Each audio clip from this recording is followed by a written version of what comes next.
கர்த்தருடைய பரிசுத்த நாமத்திற்கு மகிமை உண்டாவதாக. தேவன் அருளிய மினிஸ்ட்ரி மூலமாக உங்களோடு தொடர்பு கொள்வதிலும் இந்த மகிழ்ச்சி அடைகிறோம்.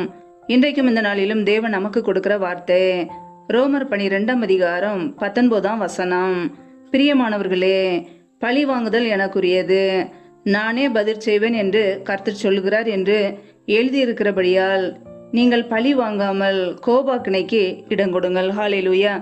கிறிஸ்துவுக்குள் பிரியமானவர்களே, கர்த்தருடைய வார்த்தை சொல்லுகிறது பழி வாங்குதல் கர்த்தருக்குரியது என்று. பிரியமானவர்களே, நானே பதில் செய்வேன் என்று கர்த்தர் சொல்கிறார்.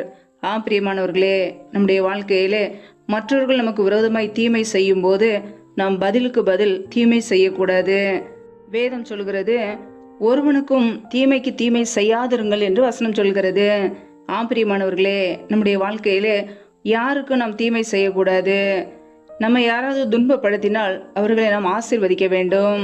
உங்களை துன்பப்படுத்துகிறவர்களை ஆசீர்வதியுங்கள், ஆசீர்வதிக்க வேண்டியதே என்று சபியாதிருங்கள் என்று கர்த்தருடைய வார்த்தை சொல்கிறது. பிரியமானவர்களே, யாராவது உங்களை துன்பப்படுத்தினால், உங்களை கஷ்டப்படுத்தினால், உங்களை வேதனைப்படுத்தினால் அவர்களை ஆசீர்வதியுங்கள். கர்த்தர் உங்களை ஆசீர்வதிப்பார். ஒருபோதும் தீமைக்கு தீமை செய்யாதபடிக்கு, பழி வாங்காதபடிக்கு கர்த்தருடைய சமூகத்திலே அர்ப்பணித்து விடுங்கள். கர்த்தர் உங்களை ஆசீர்வதிப்பார். பழி வாங்குதல் கர்த்தருக்குரியது. பிரியமானவர்களே, நம்முடைய வாழ்க்கையிலே ஒருபோதும் தேவன் செய்ய வேண்டிய காரியங்களை நம்முடைய கரங்களிலே எடுக்கக்கூடாது. அவர் பார்த்து கொள்வார். நமக்கு விரோதமாக யார் எழும்பினாலும், எந்த சத்துரு எழும்பினாலும் கர்த்தர் பழி வாங்குவார். அவரே பதில் செய்வார். ஹல்லேலூயா. ஒருபோதும் தீமைக்கு தீமை செய்யாதபடிக்கு, பழி வாங்காதபடிக்கு கர்த்தருடைய சமூகத்தில் அர்ப்பணிப்போம்.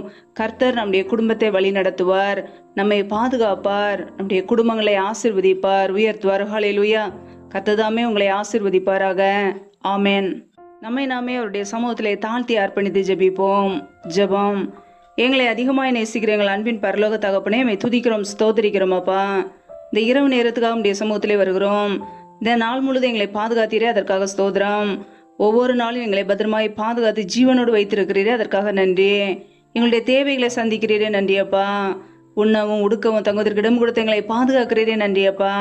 பிரயாணங்களிலே போகும்போது வரும்போது எங்களை பாதுகாத்தீரே, நன்றியப்பா.